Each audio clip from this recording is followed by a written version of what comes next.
Français parlent aux Français.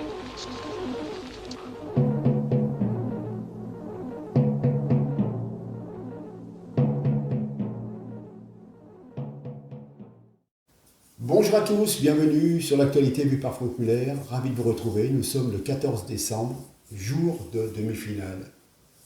France-Maroc.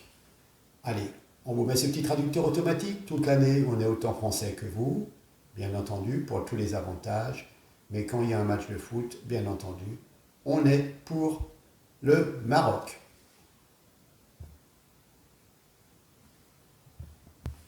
Oui, me revoilà, ravi de vous retrouver.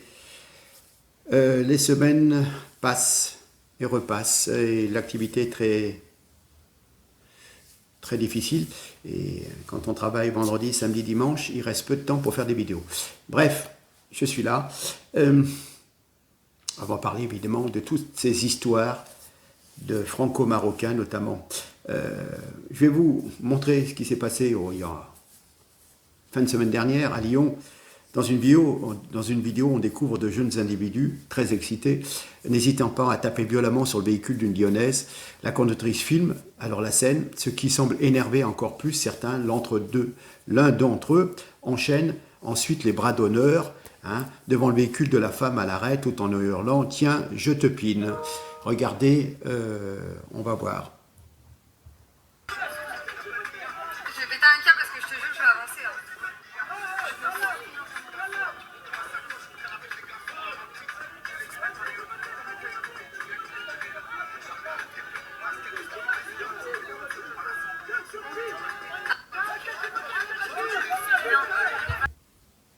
Vous avez vu, c'est éloquent. Je te pine, il n'y a pas besoin de traducteur automatique. Bravo, bravo, la grande classe.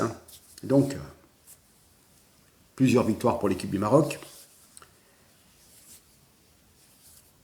Après la victoire sur l'Espagne, le Maroc est entré dans l'histoire de la Coupe du Monde en se qualifiant contre le Portugal et rencontrera la France, qui a battu l'Angleterre. Mais cette victoire ne donne aucun droit aux ressortissants marocains, aucun droit de générer des troubles à l'ordre public en France.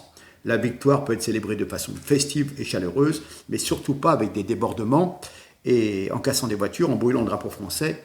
Je répète, la France, ça se respecte, c'est elle qui vous verse des allocations.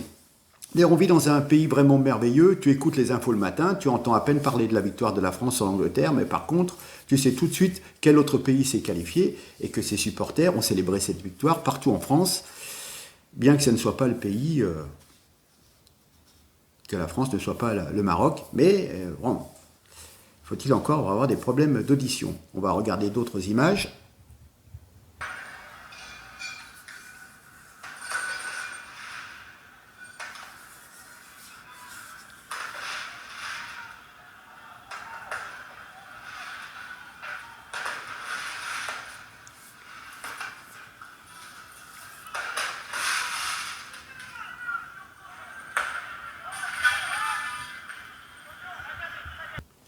Oui, ce n'est qu'une infime partie de ce qui s'est passé. Quelle joie, franchement, à les casser. Franchement, c'est toujours la même chose. Que ce soit les Algériens ou les Marocains, malheureusement, on a gagné au grattage et au tirage. Alors, je vais vous passer quelques instants, vous allez voir l'état d'esprit de ces couillons. Vous allez voir un monsieur qui va nous dire « Il n'y a que des Africains, des musulmans, on est tous ensemble, nous on a un truc, c'est Allah, Allah il a tout fait. » Et donc le journaliste lui répond « Vous aimeriez affronter qui ?» À l'époque, on ne savait pas encore le résultat. La France, combattre la France. Voilà. Tous l'islam est réuni contre la France, 50 000 supporters au stade. Le Maroc devient le porte-parole de l'islam conquérant et de la Palestine. Regardez.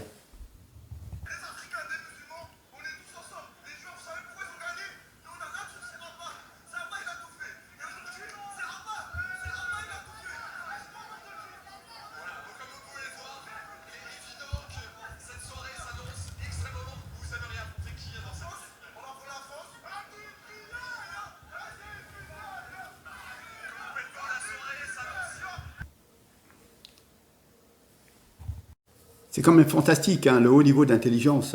Parfois, on sait que certains supporters, c'est bas de plafond. Mais là, franchement, il a le top, ce monsieur. Je serais son employeur, je je me méfierais.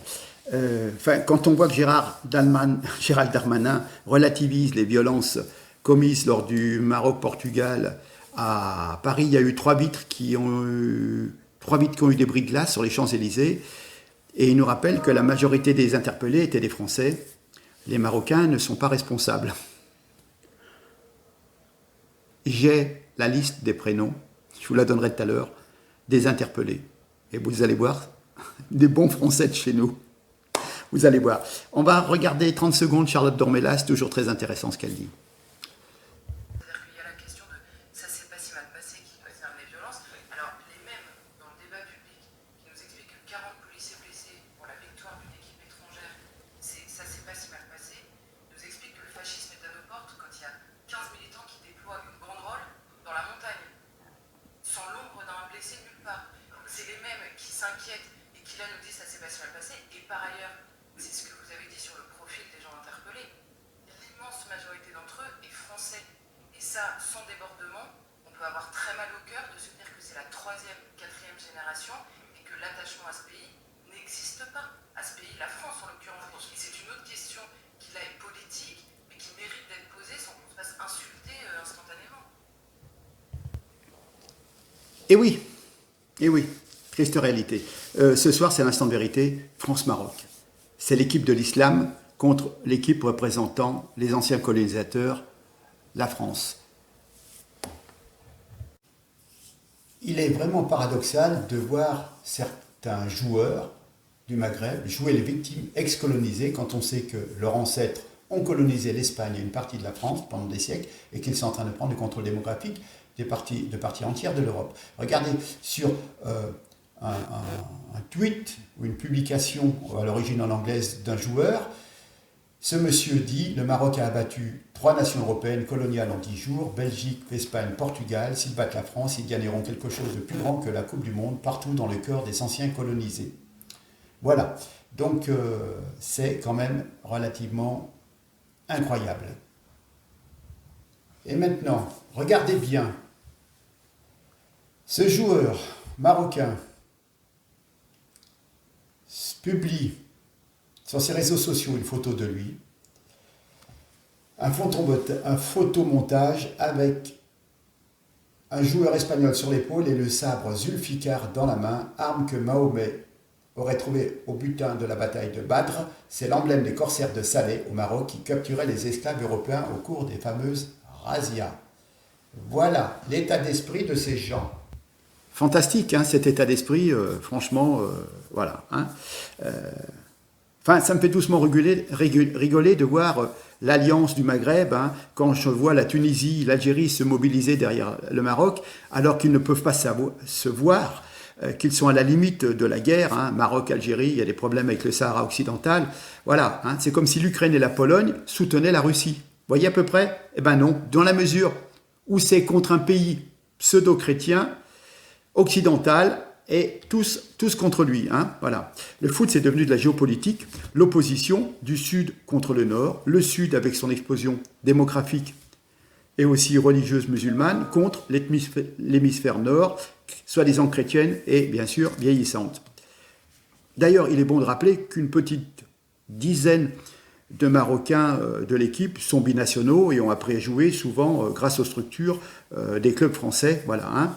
Il est bon de rappeler quand même qu'il y a 30 avions qui sont arrivés, mis en place par le Royaume du Maroc. Ils sont arrivés pour supporter l'équipe du Maroc. C'est le match de la revanche des pays pauvres contre les pays riches. Voilà, hein. Alors, simplement, j'aimerais savoir ce qu'il arriverait aux supporters s'ils cassent et brûlent des voitures au Qatar plutôt que d'aller les brûler en France, à votre avis. Voilà, hein. Alors, Gérald Darmanin a annoncé mardi 13 décembre le déploiement de 10 000 policiers dans toutes les France, dont 5 000 à Paris. Voilà.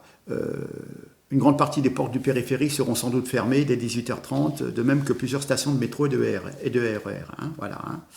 Pour encadrer ces manifestations de joie souvent familiales dans un contexte de menaces terroristes. Mais voyons, bref. N'importe quoi. Alors ce dispositif quand même laisse rêveur 10 000 hommes et des interdictions d'accès en pagaille pour canaliser des supporters marocains dont on nous dit à la télévision que ce ne sont que de jeunes gens heureux qui fêtent le parcours exceptionnel de leur pays d'origine. On n'a jamais vu un tel dispositif pour gérer les fils de l'immigration espagnole, très nombreux en France, et qui ont une équipe qui a un autre palmarès que celle du Maroc ou de nos amis portugais. Pareil. Non, ces jeunes-là ont habitué le pays à leur volonté d'en découdre avec l'État français. Enfin, je dis leur pays, puisqu'ils sont censés être français. Bref, personne ne s'étonne du fait que ces jeunes issus de l'immigration marocaine, tous nés en France, la plupart même de la seconde, voire troisième génération, voire même quatrième, soutiennent un pays d'origine que pour beaucoup ils ne connaissent pas. En réalité, la posture et les paroles des joueurs, de certains joueurs, ne trompent personne. Pour eux, c'est la victoire des musulmans contre l'Occident. Voilà.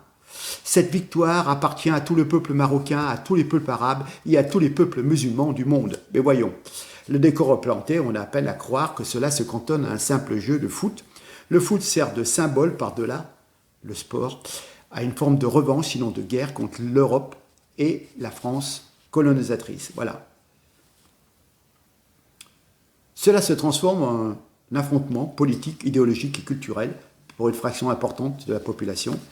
Et donc, il faut un dispositif policier hors norme.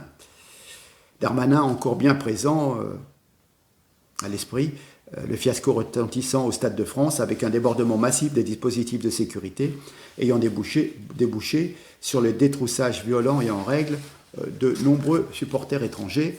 Darmanin, jamais à court de mauvaise foi, avait accusé les supporters anglais, qu'il a cru, voilà. Et puis le roi du Maroc n'a pas bougé, là où son père, Hassan II, savait calmer le jeu depuis Rabat. On en est réduit un peu à fourbir les armes des deux côtés et à faire des prières. Oui, parce que, vous comprenez, on prend des gants pour cette population, c'est pas comme les gilets jaunes qui pouvaient être matraqués à loisir et quasiment sans conséquences, mutilés, éborgnés, c'est pas grave. Mais là, si jamais il y a le moindre bobo sur un Marocain, ça va être du racisme systémique et de la violence policière, voilà. Voilà comment un simple match de foot se présente, en fin de compte, comme un exercice à haut risque. Dans un pays qui se ment à lui-même depuis plus de 40 ans, qui soit confronté à une réalité qu'il ne veut pas voir. Il fallait se résoudre un jour à faire, comme l'immense majorité des pays de cette planète, supprimer la double nationalité, le droit du sol, le regroupement familial et l'aide sociale aux étrangers, et gérer déjà les problèmes déjà présents, avant de continuer à nourrir toute l'immigration. Je crois qu'il y a 500 à 600 000 Marocains binationaux en France. Voilà. Alors ils sont français, pour les avantages, et ils sont marocains quand il y a du foot. Voilà. Alors, j'ai eu l'occasion de tomber sur les sources de préfecture de la police. 117 interpellations, dont 106 gardes à vue sur Paris, 10 interpellations et gardes à vue en Seine-Saint-Denis, 110 hommes dans le lot, 2 Algériens, un Équatorien, un Espagnol, 98 Français, un Italien, 11 Marocains, un Syrien, 2 Tunisiens, il y a 32 mineurs, 85 majeurs, 11 en audition libre et 106 placés en garde à vue. Voilà. Motif retenu, participation à un groupement en vue de la préparation de violences, dégradation, violence volontaire, détention de produits explosifs, voilà. Violence avec arme, violence en réunion, délit d'embuscade, mise en danger de la vie d'autrui, dégradation volontaire, rébellion, refus d'obtempérer, usage de stupéfiants, vol, participation à un attroupement, porteur d'une arme, voilà. Alors, ils se sont attaqués à un bus RATP de la ligne 20, je veux dire, un bus, pourtant, c'est pas un signe de richesse, c'est quelque chose qui est utilisé par justement les gens qui ont des moyens modestes pour se déplacer. Je vois pas l'intérêt. Des jets de projectiles sur les pompiers, sur les sapeurs, comme d'habitude, des 2 roues incendiées, les policiers de la BAC attaqués, voilà. Ah tiens, Paris 8e, dans le secteur Kléber-Iénard, 2 touristes anglaises ont requis les gendarmes suite à leur agression sexuelle, victimes d'attouchement par une dizaine d'individus qui leur ont dérobé leur téléphone portable, voilà. Il n'y a pas eu de dépôt de plainte. Voilà.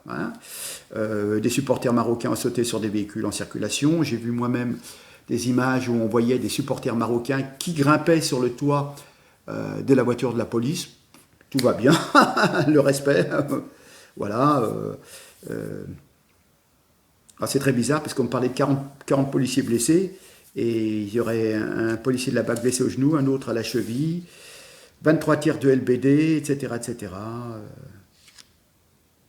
Dans le 93, des groupes de 30 à 50 individus ont tiré des mortiers d'artifice dans plusieurs communes, à Pantin, Blanc-Ménil, Clichy-sous-Bois.